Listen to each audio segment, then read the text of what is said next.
அனைவருக்கும் வணக்கம். நம்ம இன்னைக்கு என்ன பார்க்க போறோம்னு பார்த்தீங்கன்னா, அக்னி நட்சத்திரம் ஆரம்பத்தை பற்றி பார்க்க போகிறோம். அக்னி நட்சத்திரத்தில் என்னென்னலாம் செய்யலாம், என்னென்னலாம் செய்யக்கூடாது, சுபகாரியங்கள் செய்யலாமா அப்படின்றத அந்த வீடியோ ஃபுல்லாக பார்க்க போகிறோம். நம்ம சேனலை இன்னும் ஃபாலோ பண்ணலாம், ஃபாலோ பண்ணுங்கள். இந்த மாதிரி நல்ல விஷயங்கள் நிறையா தேடி வந்து சேரும். ஃபஸ்ட்டு அக்னி நட்சத்திரம் என்ன அப்படின்றத தெளிவாக பார்த்துப்போம். நம்ம அக்னி பகவானை நிவர்த்தி பண்ணக்கூடிய நாட்கள் தான் இந்த அக்னி நட்சத்திரம்.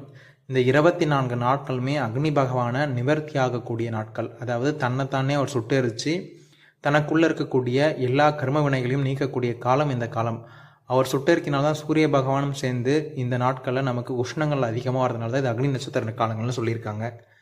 இந்த காலத்தில் என்னென்னலாம் செய்யலாம் அப்படின்னு பார்த்தீங்கன்னா, நிறைய பேர் என்கிட்ட கேட்டிருந்தாங்க, திருமணம் செய்யலாமா, சுபகாரியங்கள் செய்யலாமா இந்த அக்னி நட்சத்திர காலத்தில் அப்படின்ட்டு. தாராளமாக திருமணம் செய்யலாம், வளைகாப்பு செய்யலாம்,